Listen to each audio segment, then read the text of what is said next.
I didn't dress down to hide. I dressed down to detonate illusions. And if that offends you, then you're exactly who I came to meet. My name is Angela, 58, and for 20 years I've signed contracts big enough to tilt budgets in 5 countries while coming home to a rent-controlled apartment where the kettle sings louder than any trophy ever could. My son Daniel, 35 and newly married, called on Tuesday with the kind of politeness that sounds like a warning, siren under glass. Mom, Lila's parents are flying in. Dinner Saturday. Please come. And, just be yourself. Be myself? Which self? The one who can move a warehouse network like chess, or the one who knows every cashier at the corner market by name? What do they know about me? I asked, already bracing. A pause long enough to measure regret. That you work in an office. That you keep things simple. Simple? How people make dignity sound like a discount. I sat in my quiet living room, sunlight pouring across a threadbare rug that survived more promotions than any silk one ever would, and I made a decision that felt like pulling a fire alarm in a museum. I would go as the woman they expected to dismiss. Not to trick them, to see them. A controlled test in a high-end terrarium, warmth, pressure, glass walls, and everyone pretending not to press their faces against the reflection. If I was wrong, I'd apologize. If I was right, we'd save years of polite bruises. I slid open my wardrobe and chose a plain gray dress with a tired hem, left the gold watch in its velvet coffin, tied my hair with a frayed ribbon, and slipped my old leather flats on feet that have stood through more negotiations than chairs have cushioned. I emptied my sleek wallet into a scuffed coin purse and tucked it inside the tote I've carried since Daniel was 10 and believed I could fix anything with duct tape and a story. People think power is volume. It isn't. Power is a whisper that makes the room lean in. On Saturday, the taxi smelled like citrus and chance. The driver asked if I'd been to this restaurant before, the one with valet smiles that cost a salary elsewhere, and I said no because technically I hadn't. I'd only ever paid for it. As we climbed into a district where streetlights glow like curated starlight, I gave myself one rule: no speeches unless asked for the truth. Truth as in verbs. Ask, listen, note. The doorman's gloves were white enough to show fingerprints of God, and the foyer hummed with that cultured murmur people practice in mirrors. I spotted Daniel first, collar too tight, conscience tighter. And behind him, Lila and cream and gold, the grace of a ballerina wearing someone else's choreography. At their table sat the parents, Beatrice in a green dress that turned every head like a lighthouse, Hugo in charcoal with the watch heavy enough to anchor a yacht. I let the hostess seat me at the spare chair. Of course there was a spare chair, angled like an apology toward the wall. Menus arrived in French, all curve and flourish. Beatrice's smile didn't touch her eyes. "Do you need help, Angela?" she asked, voice dipped in honey, thermometer set to measure me. "Yes, please," I said, and felt the experiment begin to breathe. "We'll choose something simple," she told the waiter, the word landing like a velvet slap. Hugo talked about sweets and sommeliers and the art of never compromising rest, while Daniel tried to weave in weather like a safety rope. No one asked whether my week had teeth. No one asked what I loved. They asked if my salary covers everything these days, as if affordability were a confession instead of a plan. I smiled the way cliff faces smile at waves. "Family," Beatrice announced, "is about support. They'd helped with down payments and honeymoons, little things," she laughed, naming numbers that could feed a school. Then came the offer, dressed as kindness, a modest monthly stipend for me, 500 to 700, so Daniel wouldn't feel stretched. And there it was, the price of my vanishing from the center of my own son's concern. I lifted my water, felt the glass cool my palm, and watched Daniel's jaw set like wet cement, deciding what kind of foundation it wanted to be. Strong hook, Angela, I told myself, not a speech, an incision, because I hadn't come to prove I was rich. I'd come to prove I was watching. And some nights, the most expensive thing on the menu is the truth served. The waiter glided away with Beatrice's something simple and left behind a silence polished to a shine, the kind that expects you to fill it with gratitude. I didn't, and that alone made Beatrice's left eyebrow twitch like a metronome finding a faster tempo. She began the tour of their greatness with soft edges, flight fatigue, time zones, the nuisance of a suite that regrettably faced the harbor instead of the skyline, then eased into money the way a pianist leans into a familiar key. A tasting at a vineyard you can only access if they know you. A driver on standby because taxis are chaos. A necklace gifted by a client in Geneva. Every line a tiny flare launched across the cable to illuminate what she believed were differences. Hugo nodded on cue, the weight of his watch flashing like punctuation. Daniel attempted weather again, tomorrow's rain, an office move, anything that wasn't the price of a glass, while Leela traced the edge of her napkin and said, in the places where daughters learn to live. Angela, Beatrice said at last, turning the beam directly on me, do you ever find city living at your age challenging? She molded the question into concern, but the tilt was calculation. Is your life a burden to our son? I manage, I said, keeping my voice lit by its own steady lamp. I walk more than I ride. I know which grocers discount at 6. Resourceful, Hugo approved, the way men approve a street performer for juggling with 3 balls instead of 5. The menus returned, plates arriving like exhibits. My simple was a shy roasted fish. Theirs were architectural, stacked, drizzled, crowned with microgreens so precise they might have been laid with tweezers. Quality is worth paying for, Beatrice observed, lifting a fork as if granting a benediction. Otherwise, one risks shortcuts. She said shortcuts the way people say illness. I set my water down and tilted my head. You believe price is a proxy for integrity? She smiled in that patient way reserved for children and the inconveniently unpersuaded. Not always, but often. We've learned that value reveals itself to those who can recognize it. Recognition can be a mirror, I said. Sometimes we admire what's reflecting us. Hugo's chuckle didn't reach his eyes. You enjoy wordplay.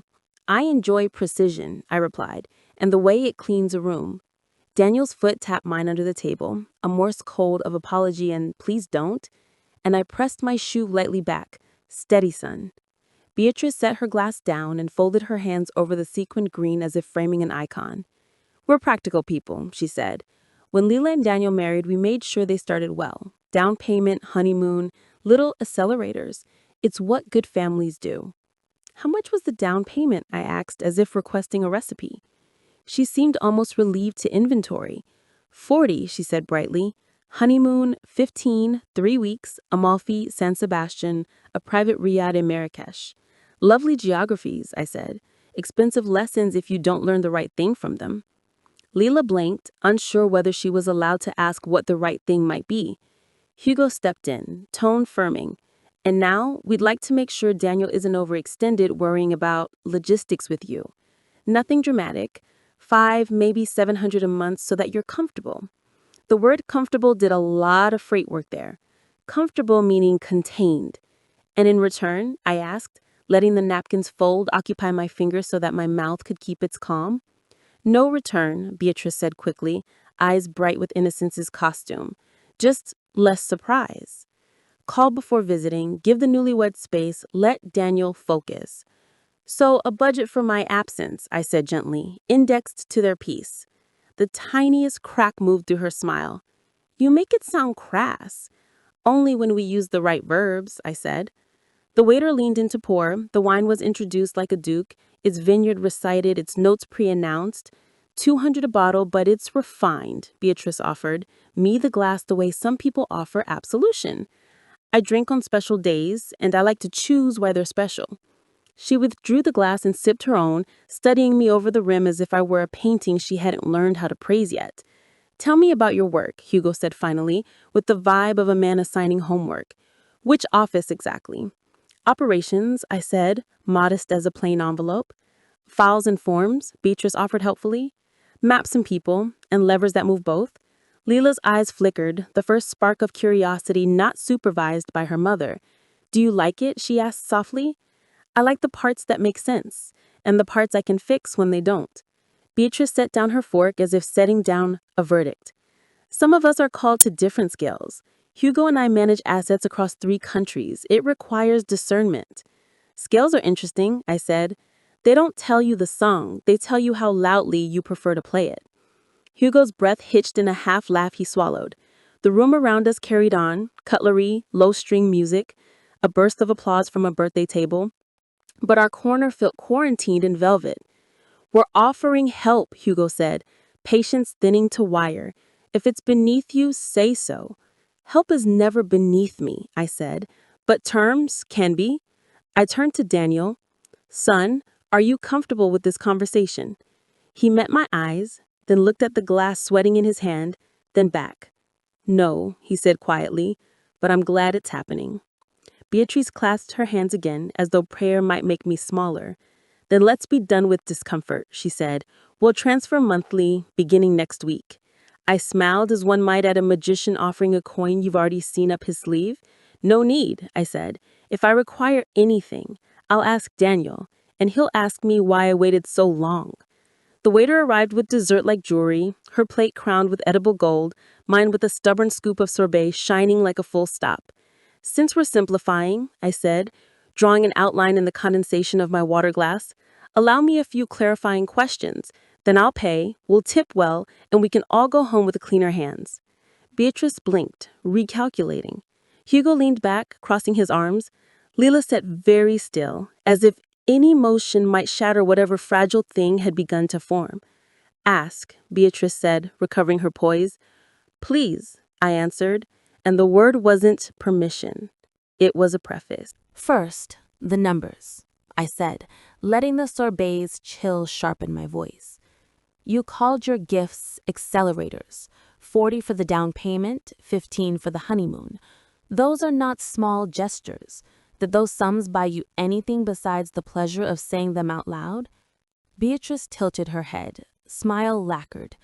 They bought our daughter and her husband a head start. Starts, don't stay starts, is someone stands on the finish line, I replied. Second, this stipend, $500 to $700 a month to ensure I'm comfortable. Define comfortable. Hugo leaned in, elbows grazing linen, not counting pennies, not calling Daniel about a broken boiler, not surprises. So the stipend isn't charity, I said. It's risk management, paying a premium so your son-in-law can be emotionally outsourced. Beatrice's smile thinned. You prefer drama to order? I prefer truth to euphemism, I said, folding my napkin once, twice, like a contract crease. Third question. What does respect look like to you, besides silence from people with less leverage? Hugo's answer came crisp. Respect is not putting children in a position to choose between duty and embarrassment. Then why did you put yours there? I asked. You invited me to a table where you'd already written my lines. A string of glasses clinked somewhere behind us. In our corner, the air tightened. Leela's hands lay flat, as if anchoring herself to the table. Fourth, I continued, about value. You talked about developing a palate. Wine, hotels, the discernment that money buys. Palates are trained by what they're fed. If you feed them price, they crave receipts. If you feed them people, they crave stories. Beatrice pressed her lips together. You are lecturing. No, I said. I'm auditing. I nodded toward Daniel. For his sake. Then I turned the lamp onto myself. Fifth, you asked about my work as if it lived under a paperweight. Operations is not paperwork. It is the art of friction, what burns and how to cool it. My office is a map. My tools are pressure and time. When things move but people don't break, I've done it right. Hugo's skepticism moved through his shoulders. If you were as consequential as you imply, we would have heard. Important things are often quiet, like gravity or character. Beatrice leaned forward, emerald sequins catching candlelight. If your point is that you don't need help, just say it. We're capable of receiving a no. I am saying more than no. I am saying that money, used as reins, turns family into livestock. The waiter hovered with a decanter. Hugo waved him off, eyes fixed on me. You think little of us.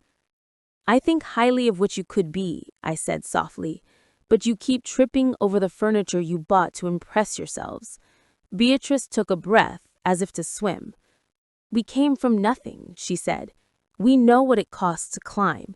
We intend to keep our daughter high. Then stop confusing altitude with attitude, I said. There are peaks with no view. Silence settled like dust after a demolition. I let it rest. 6. Terms. If I took your stipend, what would you expect when I declined a holiday at a resort because I prefer my balcony and sun at 8? What would you expect when I don't post your generosity online? When I bring ugali instead of a bottle you can pronounce? Will you withhold until I behave? Beatrice set her fork down with an audible tap. We don't barter love. But you budget it, I said. You just showed me the spreadsheet. Daniel's hand rose to his face, thumb at his brow as if steadying the scene. I touched his wrist briefly, the smallest bridge. I have my final question, I said, and let my tone warm as a warning. If I had arrived tonight draped in labels, with a car idling outside, and a watch that blinked in 3 currencies, would you have offered me that monthly comfort? Beatrice hesitated. 1 heartbeat. 2. Then found a path. You're making this about appearance when it's about practicality. So yes, you made it about appearance first. Hugo's jaw flexed. Enough questions. You've made your disdain clear. I don't disdain you. I resist your method. I push my plate an inch, a punctuation mark. Here are my answers then. 1. Your gifts to Daniel and Leela are theirs to handle. May they do so without owing you choreography. 2. I will not accept a stipend tied to my disappearance.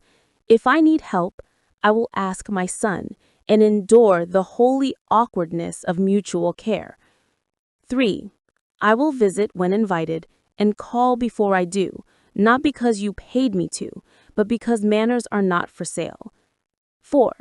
If you speak of me as a burden again in a room I occupy, I will stand, not to shout, but to leave, because no one is obliged to stay at their own belittling. Beatrice's composure cracked like sugar glass. You're making villains of us. I'm holding a mirror. If you don't like the angle, adjust the posture. I reached into my tote, not for a card yet, but for a pen. I wrote my number on a linen place card and slid it toward Leela. If you ever want to talk without supervision, call. We can discuss recipes, rent hikes, or the cost of trying to be 2 people at once. Leela's eyes shone. She nodded almost imperceptibly. Hugo exhaled through his nose, gathering what he could of authority. And how shall we end this? He asked dryly.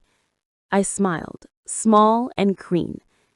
With gratitude that we said real things before they calcified, I said. Then I lifted my water and raised it slightly, to discernment of what matters and what doesn't. Daniel lifted his, a voice steadying, to truth. Beatrice touched her glass last, as if the stem might burn. To new terms. And the way she avoided the word better told me she'd heard enough to begin, if she chose. The check arrived like a curtain cue. Black folder, discreet bow, the waiter's eyes neutral as a level. And Hugo's hand went to his wallet with the flourish of a man who has rehearsed generosity in mirrors. Beatrice watched him the way a general watches a standard raised in battle, expecting the room to notice the banner. Allow me. he said, sliding a gold card between two fingers as if it were a seal on a decree. The waiter vanished. Conversation around us resumed its soft choreography, laughter, glass chiming, the muted hum of money at leisure, until the same waiter returned, wearing the polite face of bad news. "I'm so sorry, sir," he murmured. "There seems to be a hold on this account." Hugo blinked once, disbelieving, then smiled the way some men smile at thunderstorms, certain they purchased the sky. "Run it again." The card left, returned, and this time the apology had edges. "Still declined. It may be a travel flag." Heat crept up Hugo's neck. Beatrice's jaw set, her pearls suddenly heavy. "Try this one," he said, producing a second card with sharper corners. Daniel lifted his water, hands steady in the way of people bracing for the irrational. Lila stared into the tablecloth as if stitching sense into it. When the waiter returned a third time, his voice was softer. "I can split the bill if you like." I reached for my tote, not to grandstand, but to end the theater before dignity paid the price of the tickets. "No splitting," I said, placing a clear, weighty card on the folder. The waiter recognized the metal tone before he saw the brand and inclined his head, almost a bow without the burden. "Thank you, ma'am." Beatrice's eyes tracked the card as it disappeared, then flicked to my dress, then to my worn flats, as if recalibrating an algorithm that had never considered quiet variables. The approval came back quickly. No flourish, just a tidy receipt and a thank you with genuine respect stitched into its seams. I signed, tipped generously, and slid the folder back as if closing a chapter that had tried to write itself. Hugo cleared his throat. "We would have handled it," he said, brittle. "I know," I replied, "once the bank remembered who you are." I left no sting in it, only air. "We all get flagged when we cross borders." Beatrice found her voice and arranged it into civility. "You didn't have to do that." "I prefer the staff not suffer our pride," I said. "My policy in offices and restaurants." She studied me, curiosity fighting with a lifetime of cues. "If you have that," she said, meaning means, "why live like—" She hesitated, then chose the safest word. "This." I took in my own reflection in the window. A woman in a plain dress, hair tied back with ribbon, posture unbothered. Because I like hearing the truth arrive unaccompanied. Because buses tell better stories than drivers do. Because a simple life keeps my attention expensive. Daniel exhaled, a small laugh cracking through the tension. "That's very you, Mom." "It's very free," I corrected gently. Lila whispered, more to herself than to anyone, "I've never seen money be this quiet." Quiet makes room for meaning. Rent, it rents it out. Hugo tried one more angle, the last refuge of the displaced. Authority. "You choreographed this," he accused softly, not quite a question. "I arranged for clarity," I said. "You did the rest." Beatrice's shoulders slumped a fraction, as if the emerald dress had finally admitted its weight. "We were unkind," she said, the words uneasy in her mouth, but real. "We were uncareful," I offered, "which is the seed that grows into unkind." The waiter returned with our coats. Attentive without intrusion, I thanked him by name because I had read his tag and because names are bridges. Beatrice noticed the habit. A small line of thought moved behind her eyes, a teacher's chalk finally reaching the board. "Would you join us for coffee elsewhere?" she asked, a tentative olive branch disguised as steam. "Another night," I said. "Good conversations need room to cool. Like caramel. Touch too soon and you burn the only fingers you've got." Hugo huffed, but not with scorn, more like a man learning his tie was a little too tight for new weather. Daniel stood, tugged his jacket, and looked older in the right ways. "Thank you for dinner, for everything said," he told them, choosing language that neither praised nor punished. Lila rose, eyes damp, voice small. Angela, I'm sorry for how I sat still. Sitting still is a beginning when you've been trained to bow. Next time, lift your chin. We drifted toward the door in a quiet procession. At the threshold, Beatrice paused. We won't offer a stipend again. We'll try hospitality instead. Make it a habit. Hospitality that works when no one's watching. Outside, the air tasted like rain that hadn't yet decided to fall. The valet jogged forward. I waved him off. I walk. It sorts the day. Hugo extended his hand. I shook it. Firm. Exact. Beatrice did the same. Her fingers were cooler now, less ceremonial, more human. Daniel squeezed my shoulder, a signal in a language we'd built long before credit limits and wine flights. We turned different directions on the sidewalk. Their hotel uphill, my bus stop down, and I felt the lightness that follows a door closing softly instead of slamming. Same finality, less collateral. Somewhere behind us, cutlery chimed again, the room resetting to its usual music. But our table would hold a quiet outline long after we left, where a script was edited, where a habit was refused, where a woman in a plain dress had paid in the only tender that lasts. Clarity. And the courage to use. Daniel fell into step beside me as the restaurant's glow receded, his stride a fraction too quick, like someone trying to outrun a noise only he could hear. And I slowed us to the city's honest tempo. Crosswalk beeps, bus brakes sighing, a street vendor's radio leaking high life through a cracked speaker. Because hard conversations breathe better in ordinary air. He shoved his hands into his pockets and said, I kept waiting for it to get normal. And I answered, it was normal, just not the kind anyone should keep. And we both laughed, the brittle kind that lets courage in. He glanced over, face younger without the indoor lighting, and asked the question he'd been orbiting since appetizers. Why didn't you tell me who you are? I let the street lamps count 3 beats before I answered.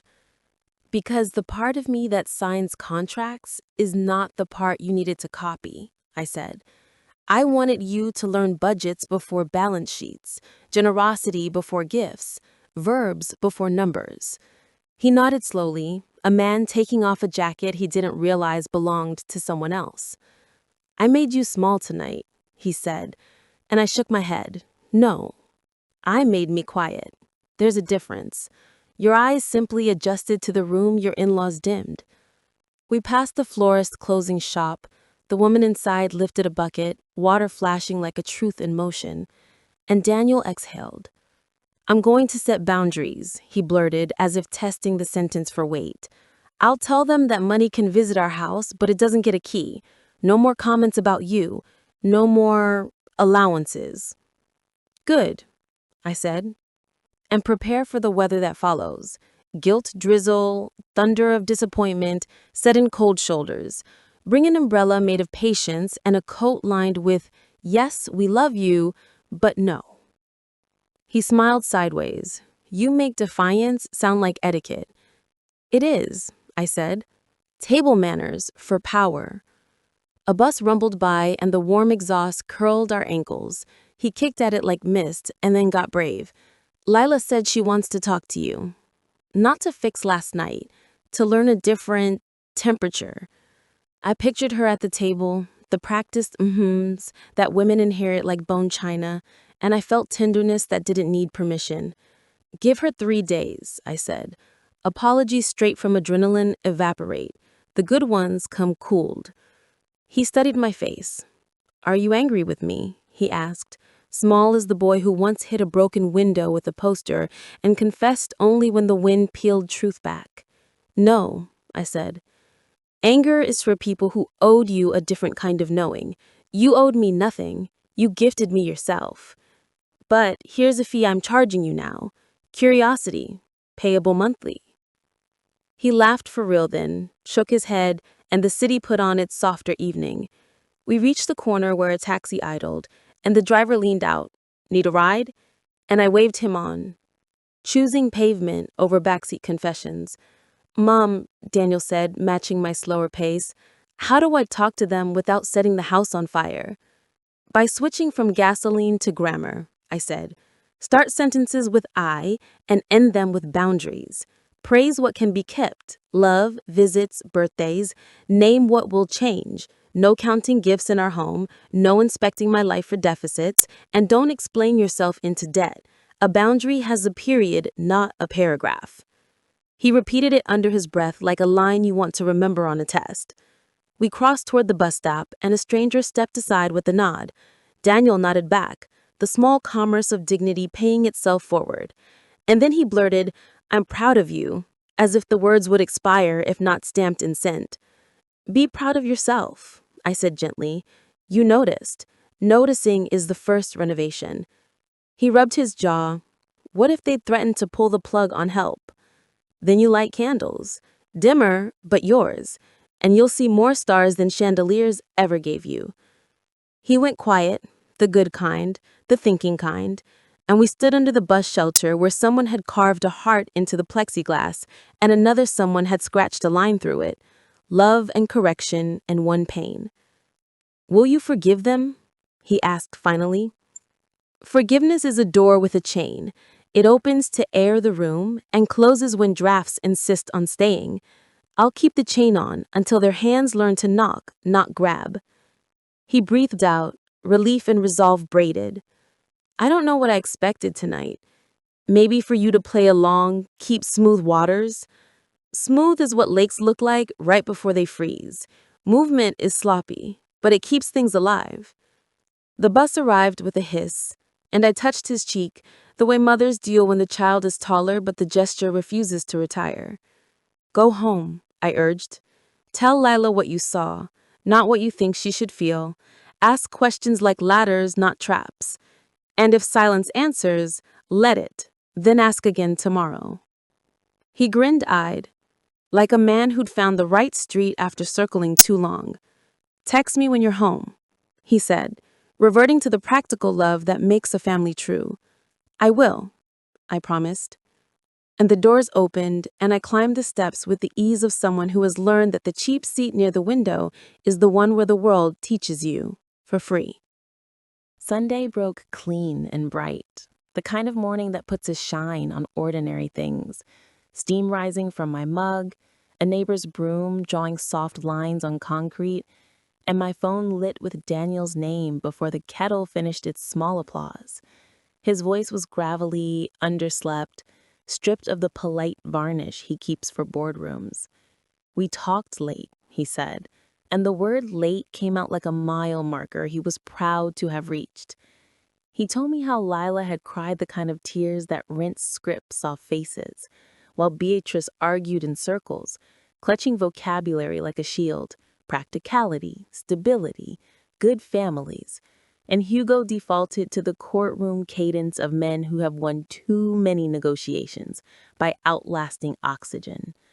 Daniel said he named things without decoration, that generosity without humility is theater, that a stipend for my comfort reads like a receipt for my disappearance, that money is welcome to visit their home but will not be issued a key.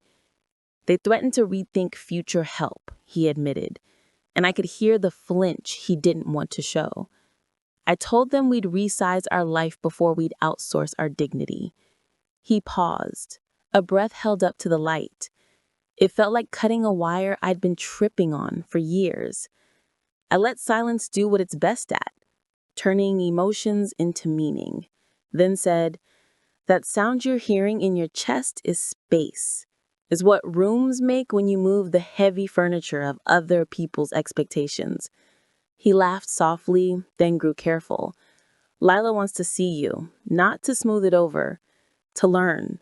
She said watching you pay without performing was like hearing a note she didn't know instruments could make." 3 days, I said, because remorse needs cooling time to become repentance. Apologies boiled on adrenaline evaporate. Let hers steep. He exhaled, relief meeting instruction like two hands finding each other in the dark. "Mom, did I fail you by not seeing sooner?" "No," I said. You were looking at the picture frame everyone admired. Tonight, you touched the glass. On the table, my toast went cold, but the morning warmed anyway. I asked how the evening ended, and he told me. Beatrice insisting the stipend idea was misunderstood. Hugo calling my approach calculated. Lila, quiet for years, telling her parents that calculation is what happens when love uses lovers instead of language. She said she was done renting peace, Daniel whispered, astonished like a man discovering his house has a back door that opens to a garden. I imagined that room, pearls dimming, postures shifting, a family portrait unblurring around the edges. Good, I said. Now comes the ordinary heroism, keeping the boundary when loneliness knocks. He asked for a script. What do I say next time they measure worth out loud? And I gave him grammar instead of gasoline. Start with I, end with a period. Praise what's true. We love and will visit. Name what changes. We won't track gifts like passports. Avoid footnotes that sell your conviction for approval. A boundary is a sentence, not a seminar. Say less and mean it more. He went quiet, then, why didn't you ever tell me your numbers? I looked through my window at the city organizing itself, vendors unfurling awnings, a child hopping each crack because there's magic in not touching lines, and answered, because wealth measured in digits is loud and temporary. I wanted you fluent in the quiet currencies, discipline, kindness, curiosity. If you'd needed money, you'd have had it, but I wanted you to need courage first. A long inhale on his end, the kind of man takes when a weight is removed that he'd mistaken for posture. Thank you, he said, voice catching, for the inheritance that can't be frozen or flaunted. We talked logistics. He'd returned the honeymoon gift symbolically by a letter that thanked generosity and declined leverage. He'd asked Lila to draft her own letter so she could practice choosing verbs that belonged to her.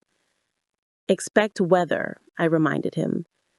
The first storm after boundaries is always dramatic. You'll be tempted to open windows to prove you're reasonable. Don't. Make tea. Let thunder be thunder. He promised, then tried to joke. So, no stipend? And I let the smile reach my voice. No, son. If I need something, I'll ring your bell, and we'll both learn how to carry what families are built to carry. Before we hung up, he said, I'm proud of you. And I answered, be proud of yourself. Noticing is renovation, telling the truth is construction, and keeping your word is maintenance. After the call, the apartment felt different, though nothing had moved. The way rooms feel after you finally fix a crooked frame and the wall gets to relax. I buttered new toast, poured new coffee, and wrote 3 lines on the back of an old bill. Tell the truth early. Pay the full price once. Live below the noise. Somewhere in another part of the city, Beatrice was likely rewriting history in her head, Hugo rehearsing dignity for a banker's hold line. I wished them the kind of unease that sows change. And I wish my son the steady boredom of integrity.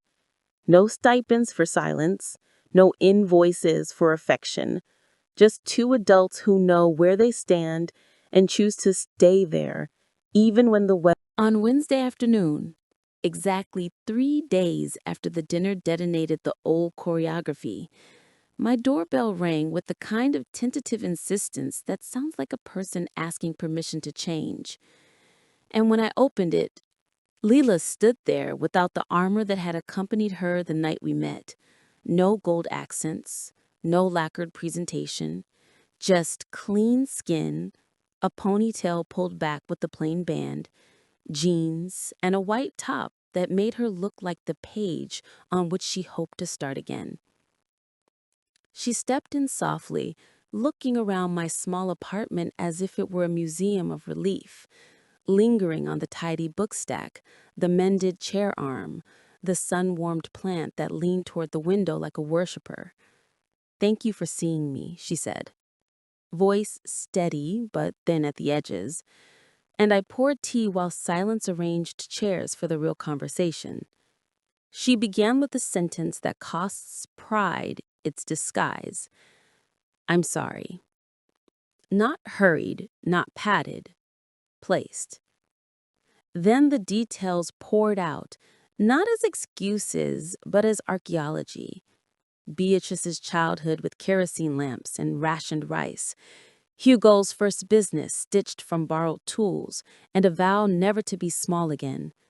The way fear kept receipts and called them values. The way love learned to speak in ledgers until it forgot any other language. "They believe that safety wears jewelry," she said. Fingers laced so tightly her knuckles stood pale, and I believed them because disobedience sounded like hunger. I let that sit, because some truths must hear their own echo to become instruction. "Fear is a brilliant teacher of exits," I said finally, "but a terrible teacher of homes. It shows you how to escape, not how to stay." She nodded hard, eyes brightening with the sting of recognition. "Last Saturday, I watched you pay," she whispered. "And for the first time, money didn't feel loud or mean. It felt finished, like the last period on a sentence." She asked for practice, not absolution. How to set boundaries that don't sound like war. How to give without adding postage for applause. How to recognize the moment when respect becomes performance, and step back without flinging the whole stage into flames.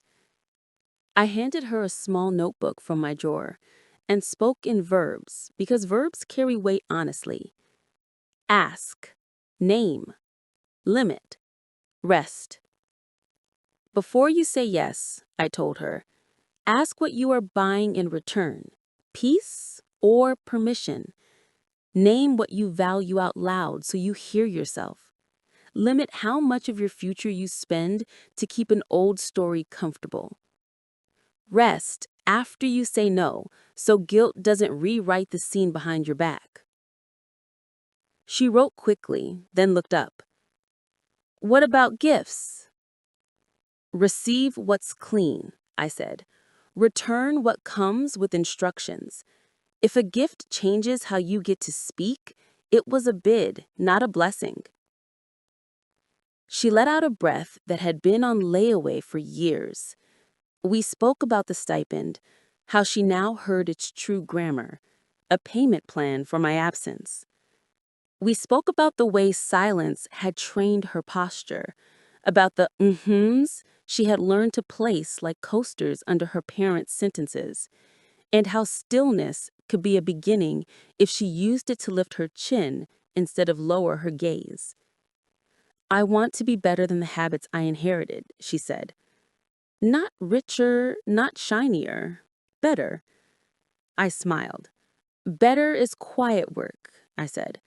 "It looks like repairing an old chair until it holds a conversation without complaining. It looks like telling your mother I love you and also no, and letting both be true in the same breath." She asked if Beatrice and Hugo would ever change. I told her, maybe, if they discover that altitude and attitude are not synonymous. If they learn that wealth without gentleness is a costume that grows heavier every year. But your change can't wait for theirs. Build a house that love can visit even when money knocks too loudly. She took that down, then surprised me by sliding a folded letter across the table. Her handwriting neat, unadorned. "I'm giving this to my parents tonight," she said. Inside, I skimmed the lines. Gratitude without debt, boundaries without theater, a promise to visit without surrendering the keys. She had used periods, not paragraphs. Good, I said.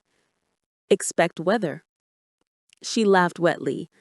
You and your forecasts. Weather tells the truth about roofs, I said. Let the storm test yours while you make tea.